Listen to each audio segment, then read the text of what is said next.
Pass interference replay review was adopted in 2019 on a one-year only basis. So now owners will have to decide what to do for 2020. Do you bring it back? Do you do something else? What do you do to avoid the worst-case scenario, which we saw play out in the 2018 NFC Championship game? Rich McKay, the competition committee chairman, who a year ago was a strong proponent of doing nothing in the aftermath of Rams Saints, and he was coerced otherwise once the league meetings came around. He told Mark Maskey, the Washington Post, I think we all saw the frustration that we had during the year regarding replay review of pass interference. I do think it began to get better, but I want to see it all in the total picture and not deal from emotion. McKay also said it's too early to say whether replay review for pass interference will or should be retained.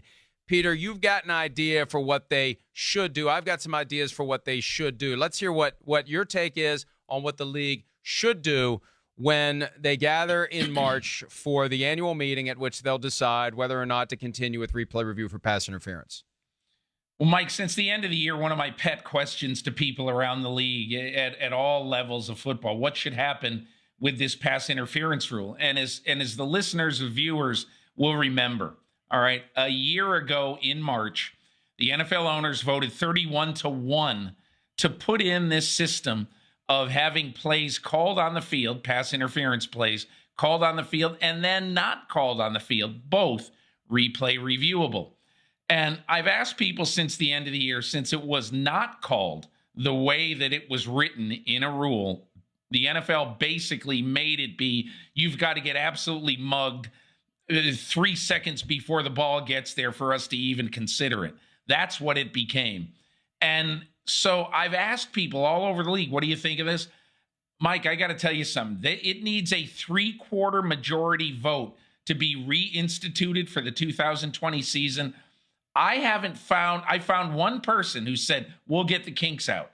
And I bet of the other 10 people I've talked to about this, everyone else said either we got to get rid of it, or it's got to have major surgery, or it just doesn't work. So I don't think there's any way it's going to pass muster in March. So my idea is this: if owners, and I actually think this should happen, but if owners, if coaches, if teams want to have that fail-safe, which is the Saints, Rams, Nickel Roby-Coleman, Tommy Lee Lewis fail-safe, if you want to have that in, pick a number of minutes at the end of the game, 3, 5, 2, and just say for the last, let's say, 3 minutes of a game, New York or the replay official upstairs or a sky judge, whatever it is, that person, or if it's New York, those people will be in charge of basically saying, hold on, we got to look at this play.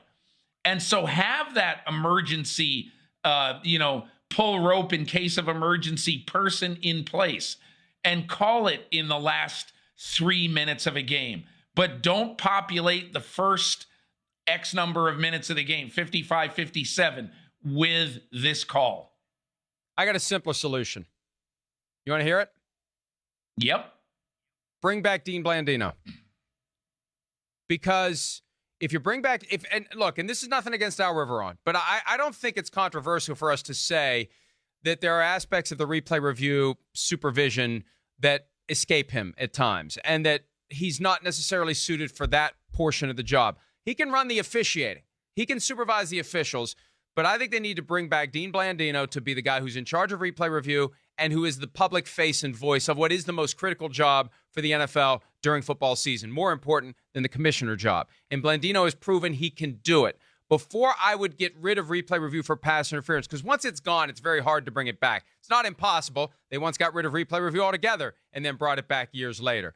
But I think you make a run at bringing back Blandino, and I know there are people of influence in the league who want Blandino back.